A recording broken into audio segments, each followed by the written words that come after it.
तो बच्चों देखिए क्वेश्चन नंबर 19 कह रहा है कि over the past 200 working days the number of defective parts produced by a machine is given in the following table. Okay, देखो बच्चों टोटल कितने दिन तक चेक किया गया, 200 दिनों तक, पिछले कुछ 200 दिनों तक किसी फैक्ट्री में कुछ मशीन वगैरह बच्चों लगी, मतलब कुछ ऐसा काम चल रहा होगा, कुछ ऐसा काम चल रहा होगा, मशीन के पार्ट्स बनाए जा रहे होंगे, ठीक है ना।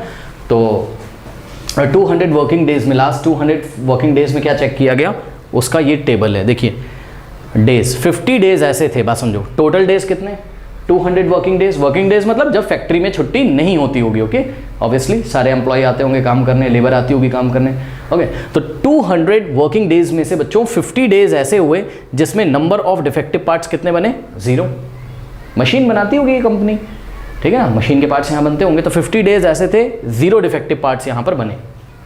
लेकिन 32 डेज ऐसे हैं कि 1 डिफेक्टिव पार्ट बना।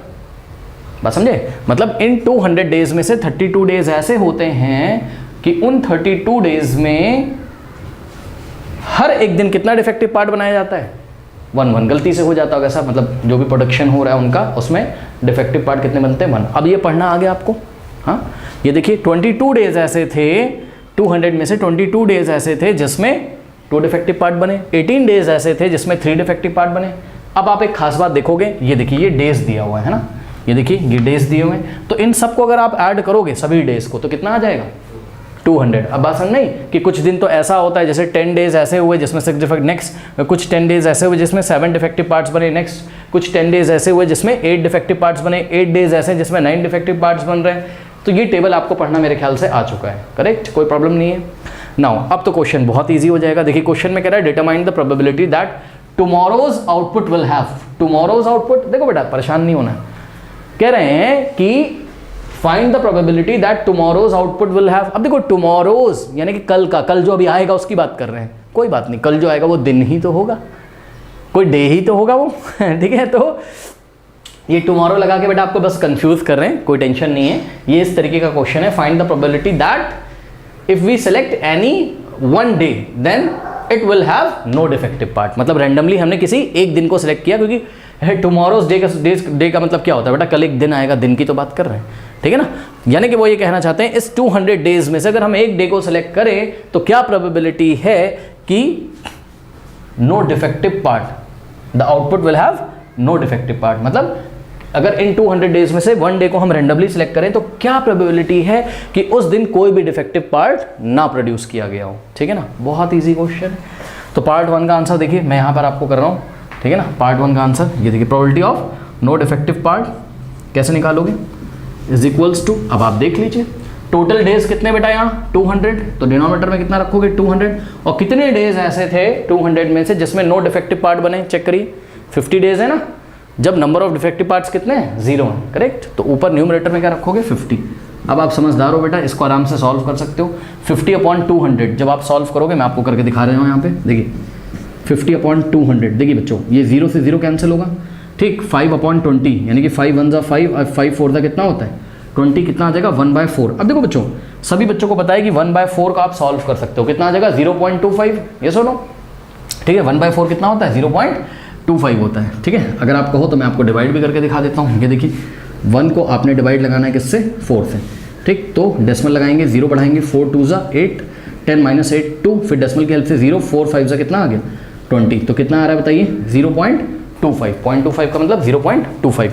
तो पार्ट 1 की बेटा जो प्रोबेबिलिटी, सब कैलकुलेशन आप लोग कॉपी कर लीजिए, मैं इसको रब कर दूंगा, ठीक है। पार्ट 1 की जो प्रोबेबिलिटी है दैट द सेलेक्टेड डे या tomorrow's output will have no defective part is given by 0.25, okay. चलिए तो पार्ट 1 का आंसर बेटा आ गया, बहुत इजी क्वेश्चन है, इसमें कुछ नहीं है, ठीक है ना। ये लीजिए, ये आ गया 0.25, ओके। नेक्स्ट देखिए part 2, at least 1 defective part. Part 2 में क्या है, एटलीस्ट 1 डिफेक्टिव पार्ट। देखो एटलीस्ट का मतलब हमने आपको बताया बेटा, एटलीस्ट 1 डिफेक्टिव पार्ट का मतलब कम से कम एक डिफेक्टिव पार्ट तो होना ही चाहिए, और एक से ज़्यादा होंगे तब भी चलेगा। तो आपको क्या क्या लेना पड़ेगा, 1 डिफेक्टिव पार्ट वाले डेज लेने पड़ेंगे, ये देखिए, और एक से ज़्यादा अगर डिफेक्टिव पार्ट्स हो रहे हैं तो वो वाले डेज भी आपको यहाँ काउंट करने पड़ेंगे, करेक्ट। यानी कि यहाँ से लेकर यहाँ तक ये सारे दिन आपको काउंट करने पड़ेंगे, क्योंकि इसने क्या बोला एटलीस्ट वन डिफेक्टिव पार्ट। तो एटलीस्ट वन डिफेक्टिव पार्ट का मतलब कम से कम एक डिफेक्टिव पार्ट हो। अगर 2 डिफेक्टिव पार्ट होंगे तब भी चलेगा, 3 डिफेक्टिव होंगे, 4 डिफेक्टिव, 5 डिफेक्टिव, 6 डिफेक्टिव, 7 सारे चल जाएंगे। करेक्ट, कोई डाउट है? एटलीस्ट का ये मतलब होता है, कई बार हम आपको पिछली क्लासेस में भी बता चुके हैं। तो एटलीस्ट वन डिफेक्टिव पार्ट में बेटा ध्यान से चेक करो क्या आ जाएगा, डिनोमिनेटर में तो 200 आएगा। और कितने ऐसे दिन थे जिसमें कम से कम एक डिफेक्टिव पार्ट या उससे ज़्यादा डिफेक्टिव पार्ट आपको मिले होंगे। देखिए उसने बोल दिया ना एटलीस्ट वन डिफेक्टिव, इसका मतलब ही हो गया। बहुत सारे बच्चे एटलीस्ट का मतलब नहीं समझ पाते हैं। एटलीस्ट का मतलब कम से कम एक डिफेक्टिव पार्ट हो या उससे ज़्यादा हो तब भी चलेगा। अब बेटा एक बात बताओ, यहाँ से लेके यहाँ तक के जितनी भी डेज आपको दिखाई पड़ा इसका सम करोगे कितना आ जाएगा? 150। कैसे पता सर? बेटा यहाँ से यहाँ तक टोटल 200 है, बस 50 वाले को छोड़ दो तो 200 में से 50 हटा दोगे तो यहाँ से यहाँ तक का सम कितना आ जाएगा बताइए? 150। अब जिसको नहीं आ रहा आप देख लो बेटा, पूरा ऐड कर लो, 32 + 22 + 18 + 12 + 12 + 10 + 10 + 10 + 8 + 6 + 6 + 2 + 2 आप करके देख लीजिएगा कितना आ जाएगा? 150 आ जाएगा। करेक्ट, चलिए ये हो गया। ओके ठीक है ना? ओके नाउ यहाँ देखिए 0 से 0 कैंसिल हो गया, ठीक। फिर 5 3 कितना हो गया? 15। फिर 5 4 कितना हो गया? 20। 3/4 कितना होता है? 0.75। तो पार्ट 2 का प्रोबेबिलिटी कितना हो गया? 0.75। करेक्ट, ओके चलो बहुत बढ़िया। 3/4 को जो बच्चे नहीं डिवाइड कर पा रहे हैं देख लें। 3 को बेटा 4 से डिवाइड करो कितना आएगा? डेसिमल लगाओगे, 0 बढ़ाओगे, ठीक। फिर 4 7 कितना हो जाएगा? 28। 30 - 28 कितना हो जाएगा? 2, डेसिमल की हेल्प से 0। फिर 4 5 कितना हो जाएगा? 20। ये लीजिए कितना आ गया? 0.75। बताइए कोई डाउट है? सिंपल है। ओके चलो बहुत बढ़िया। अब देखो बच्चों पार्ट 2 का आंसर तो आ गया। मैं आपको पार्ट 2 को डायरेक्ट भी सॉल्व करा सकता हूँ शॉर्ट में। देखिए कैसे, शॉर्ट तरीका क्या है पार्ट 2 का। पार्ट 2 का आंसर 0.75 आया, यहाँ पे मैंने कॉपी कर दिया, कैलकुलेशन आप लोग ने देख ली। देखो बेटा एक बात बताओ, आपको पता है कि किसी इवेंट के, हमने आपको बताया ना किसी इवेंट के होने की प्रोबेबिलिटी और प्लस उस इवेंट के ना होने की प्रोबेबिलिटी का सम कितना होता है? हमेशा 1 होता है। अब सुनो, नो डिफेक्टिव पार्ट की प्रोबेबिलिटी कितनी थी? 0.25, ठीक। तो उन्होंने बोला कम से कम एक डिफेक्टिव है, इसका क्या मतलब है? एक हो या एक से ज्यादा, मतलब डिफेक्टिव की प्रोबेबिलिटी कितनी आ जाएगी? तो आंसर ये देखो, ध्यान से देखो, ये क्या है? नॉन डिफेक्टिव बल्ब की प्रोबेबिलिटी, और ये क्या है? डिफेक्टिव बल्ब की प्रोबेबिलिटी। बल्ब बोल रहा हूँ, सॉरी, मशीन के पार्ट्स, ठीक है। दोनों का सम कितना होना चाहिए? 1। तो यहाँ पे देखिए जरा, यहाँ पे देखिए जरा, नो डिफेक्टिव की प्रोबेबिलिटी कितनी? 0.25। तो डिफेक्टिव की प्रोबेबिलिटी, अगर आप भाई आपको क्या चाहिए? कम से कम एक डिफेक्टिव पार्ट वहाँ पर आपको मिल जाए, यानी कि आप एक तरीके से क्या निकाल रहे हो? मशीन के पार्ट के डिफेक्टिव होने की प्रोबेबिलिटी तो निकाल रहे हो, सही है ना? तो डिफेक्टिव होने की प्रोबेबिलिटी और डिफेक्टिव ना होने की probability is equals to what? 1। Correct. तो 0.25 को सीधे 1 में से माइनस कर दोगे तो 1 - 0.25 कितना आ जाएगा? 0.75। करेक्ट। अगर आपको ऐसे नहीं समझ में आ रहा है तो कोई प्रॉब्लम नहीं है, जैसे मैंने बताया आप वैसे ही कर सकते हो जो पहले वाला तरीका था, ठीक है। ऐसा भी होता है, हम एनसीईआरटी में डिटेल में पढ़ा चुके हैं, इसलिए हमने आपको यहाँ पर दूसरा तरीका भी बता दिया। कुछ बच्चों को पक्का समझ में आया होगा जो एनसीईआरटी भी इस चैनल से फॉलो करते होंगे, वहाँ बहुत डिटेल में हमने इस पर काम किया हुआ है। नाउ पार्ट 3 देखिए, कह रहा है note more than 5 defective bulb मैं बोल दे रहा हूँ गलती से, आप उसको इग्नोर करिएगा, पार्ट्स हैं, मशीन के पार्ट्स हैं, ठीक है ना। तो देखो बच्चों, probability of not more than 5 defective parts. Not more than 5 का मतलब क्या होता है? नॉट मोर देन 5, जैसे कि मैंने आपसे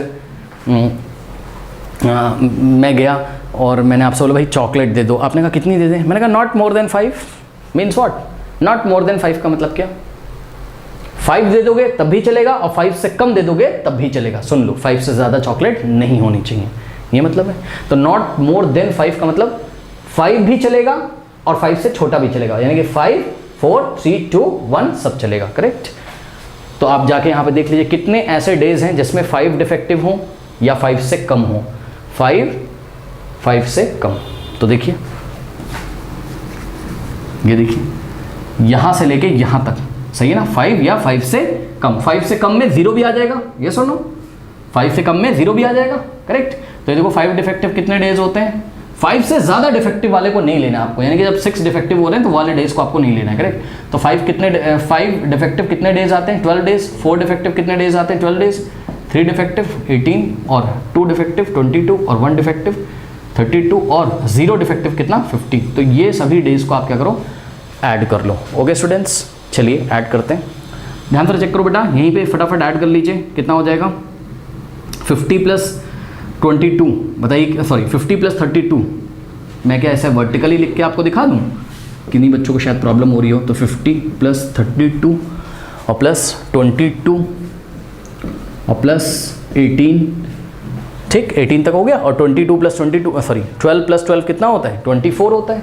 तो 24 डायरेक्ट लिख दीजिए, ठीक। ऐड करिए, 2 plus 2 4, 4 plus 4 8, 8 plus 8 16, carry 1, 5 plus 1 6, 6 plus 3 9, 9 plus 2 11, 11 plus 1 12, 12 plus 2 14। ये लीजिए कितना आ गया? 146। यानी कि 146 डेज ऐसे हैं जब कितने बल्ब डिफेक्टिव होंगे? या तो 5 या तो 5 से कम, नॉट मोर देन 5, 5 से ज़्यादा नहीं होने चाहिए बस, करेक्ट। तो क्या हो जाएगा नेक्स्ट का answer? Probability not more than 5 defective bulb कितना हो जाएगा? 146 divided by total number of working days कितने थे? 200, करेक्ट। अब इसको बेटा बस सॉल्व करना है, इसको आप सॉल्व कर लीजिए। देखिए इसको जो सॉल्व करने का तरीका मुझे समझ में आ रहा है ना, वो ये है, मैं आपको करके दिखाता हूँ। देखिए स्टूडेंट्स, ये भी हो ही जाएगा आराम से। देखिए किस तरीके से मैं इसको सॉल्व कर रहा हूँ। देखो बच्चे, 146 अपॉन क्या है? 200। 200 को क्या लिखोगे? 2 इंटू 100, करेक्ट। अब ये 146 अपॉन में 2, इसको सॉल्व कर लो, जो आ जाए उसको 100 से डिवाइड कर देना। बताओ, 2 1 ज़ा 2, 2 7 ज़ा क्या होता है? 14, और 2 3 ज़ा, अब 73 अपॉन 100 कितना आ जाएगा? 0.73। तो answer is what? 0.73।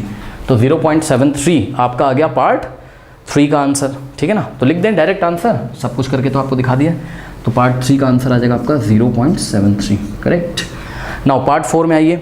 More than 13 defective parts, more than 13 defective. देखो जब उसने बेटा बोल दिया मोर देन 13, है ना, तो वो स्ट्रिक्टली बोल रहा है क्या? मोर देन 13, यानी 13 से ज़्यादा डिफेक्टिव बल्ब्स कितने वर्किंग डेज में आपको मिलते हैं? बेटा चेक करो, 13 से ज़्यादा डिफेक्टिव आता ही नहीं कहीं। 13 से ज़्यादा क्या होता है? 14। कहीं पे 14 डिफेक्टिव पार्ट्स के बारे में इंफॉर्मेशन दी गई नहीं, ठीक है ना। 14 है ही नहीं इसमें, यानी कि 14 पार्ट्स डिफेक्टिव हो जाएं ऐसे कितने दिन हैं? जवाब है ऐसे कोई भी दिन नहीं है। यानी कि क्या आ जाएगा लास्ट का? 0/200, करेक्ट। ये एक इम्पॉसिबल इवेंट है ना, ये इवेंट होता ही नहीं, क्योंकि कभी भी 14 बल्ब डिफेक्टिव नहीं होते। तो 0 क्योंकि 0 डेज ऐसे हैं जब 14 बल्ब डिफेक्टिव होते। कोई डेज ही नहीं है यार ऐसे कि जब 14 बल्ब डिफेक्टिव हो जाए। तो 0 टोटल नंबर ऑफ डेज कितने? 200। तो 0.200 क्या हो जाता है? 0, करेक्ट। तो लास्ट वाला जो इवेंट है आपका, उसकी जो प्रोबेबिलिटी है वो कितनी आ गई? 0। और जिस भी इवेंट की प्रोबेबिलिटी 0 होती है उसको हम क्या बोलते हैं? Impossible event, okay. कोई डाउट है बताइए।